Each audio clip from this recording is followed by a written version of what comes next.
Acrylic markers are so fun to use. They really are. They can draw on just about anything, and they're creamy smooth, and the colors are really, really beautiful. There's ups and downs to them, of course, and I wanted to make a video about everything I know about acrylic markers, which isn't a lot because they've only been out for a little bit. But the fine folks at Arrtx sent me a box of acrylic markers to try out, and I'm gonna play with them. Mostly I use acrylic markers for the little final touches on a painting, the little outlines, because I love how vibrant they are, and they'll paint on anything. Mostly I'll use them for backgrounds, not the actual painting. Though every once in a while I'll use it for something like this, which was really fun.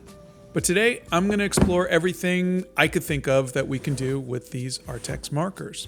This is a set of 90 acrylic markers, and there's a good range of colors here, which is always helpful. I like the green box. Oh boy.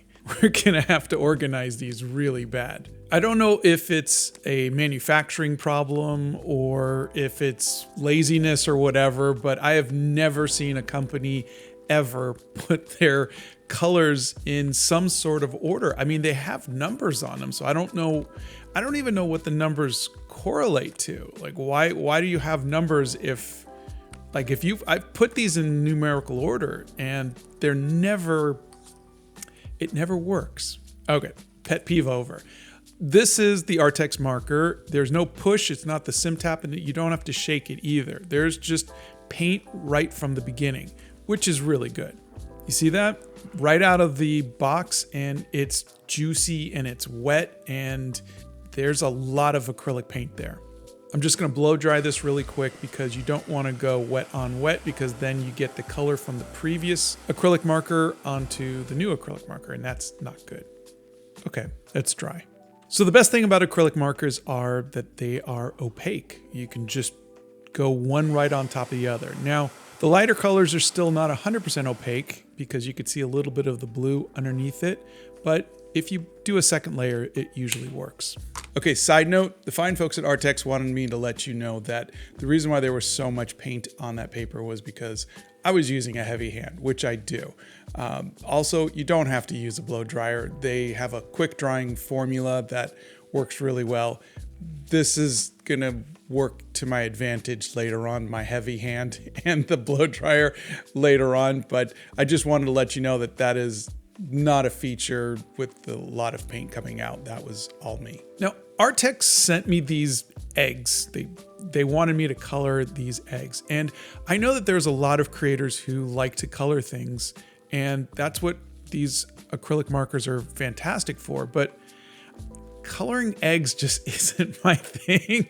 I find no joy in it, and I don't know why, but they sent it to me, so I thought I would give it a shot. Now, I'm gonna show you why you need to let these dry. See how the paint, the pink is now on the green marker because it was wet on wet. I didn't let it dry. Once I dry it though, I can go over it and the green is perfectly fine. It's not picking up that wet pink paint and adding it to the marker tip on the green one. So dry your paints before you go to the next level. And that's about as much of an egg I'm gonna paint. Rocks. Rocks apparently are another thing that people like to paint too. The thing about rocks is you have to clean them because they are dirty. See? That's dirty. But once you clean them, you can acrylic marker them. And that's the great thing about acrylic markers is they'll go on pretty much anything. Metal, rocks, plastic, windows. I wouldn't recommend a window, but hey, you can do pretty much anything. And I'm apparently in my abstract Rothko phase right now with this one, but this is for educational purposes, and we'll leave it at that. Now, something that was a little more interesting to me would be drawing on a 45 record. I found this 45 of The Doors, and I thought I would draw Jim Morrison from The Doors on this record. The problem is I could not get this Prismacolor pencil to work on the record. It just wouldn't stick.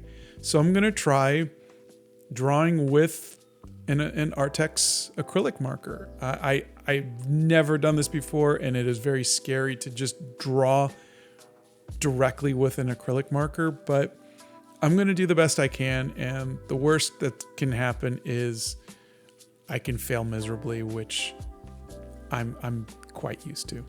I definitely don't like working without the safety blanket of an eraser, but I think in the end I got all the parts that I needed out there, and this should do. And I'll use the black marker for the part that's on the white, because obviously the white wouldn't show on there. But yeah, this is really crude, but I think it'll work for now. So the first thing I did was I just grabbed a flesh color and started filling in the space. I knew it wasn't going to completely cover up everything. You can see the print of the inside of the 45 still showing up. You can see that it's not 100% opaque because I'm really covering a large area, and the material isn't taking it that well. It's really going to be a challenge. But I know from experience that you can layer this. So I know that eventually I could put enough layers to where you won't see the letters and the record underneath it. You'll just see color.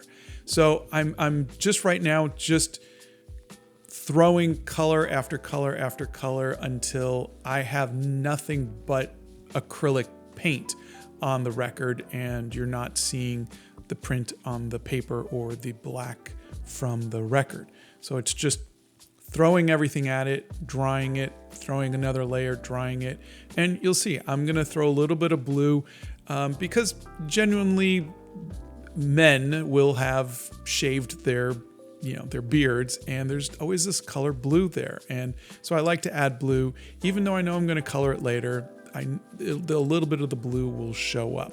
This is definitely the trust the process part of it, because you really need to just throw some colors on it, build up some layers, and then know that you're going to come back in with more detail and refine it later on. You're just trying to get your colors and your shapes in there, and you'll be good.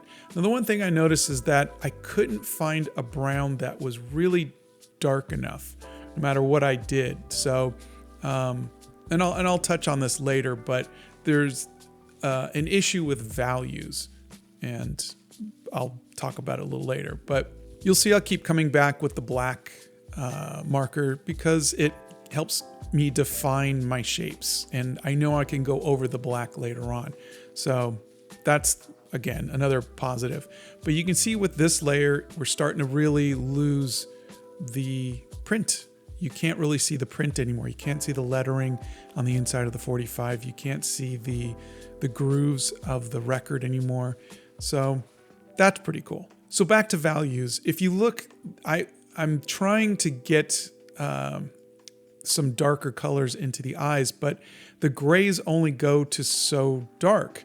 Everything in the box right now, and this isn't an Arrtx thing, it's for the most part, most times you get colors in anything, is the values aren't a wide range. You get a wide range of saturation and a wide range of colors, but I don't see a wide range of values. So the blues and the purples are the darkest that you get, but there's such a huge gap between that and, say, black, that I'm having a hard time getting anything darker, especially in the skin tones, in the hair tones. It's just all of the browns are the same value, so I can't get light and darkness as easily as I'd like to. So I've only got like a blue, a purple, and a dark green that are dark enough, and then the black, which is like much, much darker.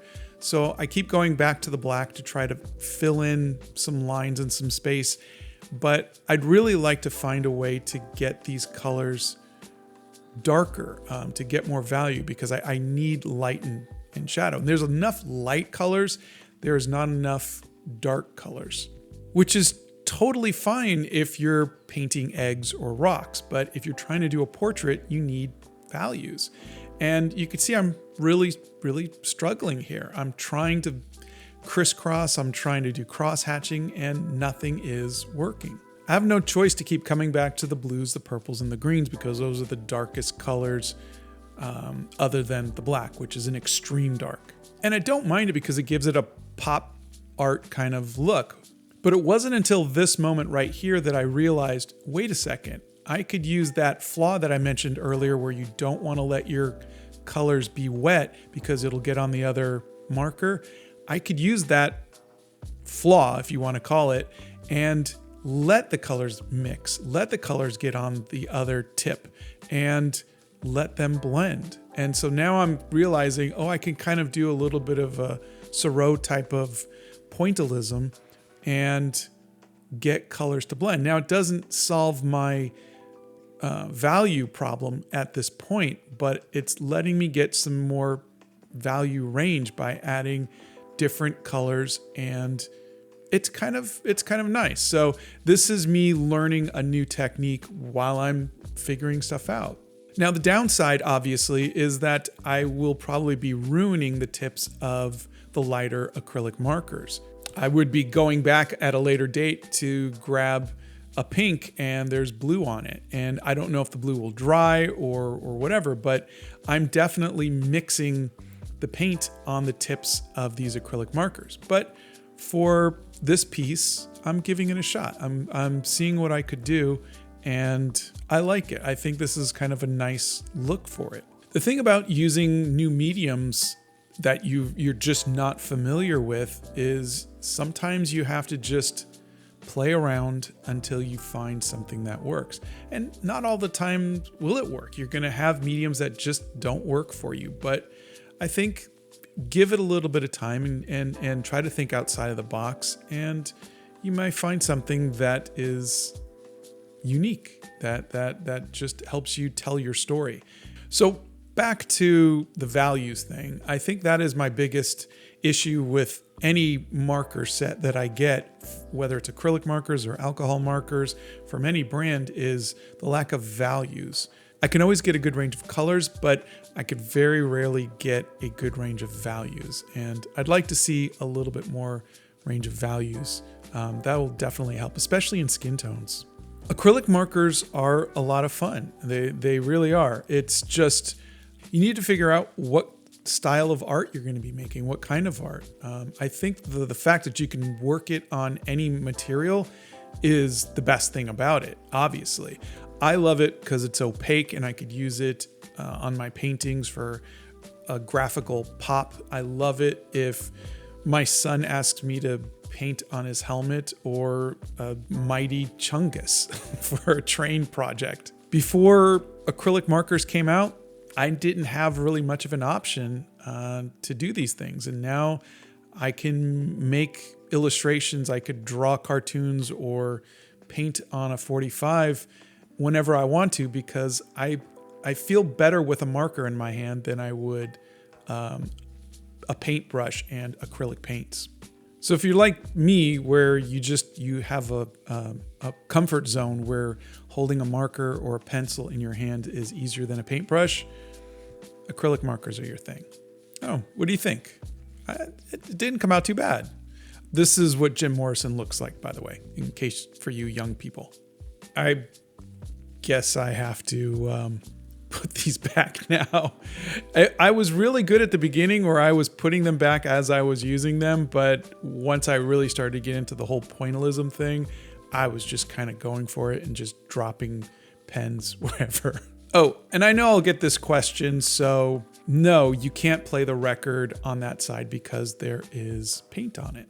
The other side you can because it still has the grooves, which is where the music is. That's how a record works. The music is in these grooves that run along the record, and it kind of goes up and down, and that's just, the needle picks it up, and that's how we get music. So yeah, that's everything I know about acrylic markers. They could paint on eggs, and they could paint on rocks, and they could paint on records, and pretty much anything else. If you want to get into painting, but you feel more comfortable with a pencil or a marker, then acrylic markers are a great way to get into painting.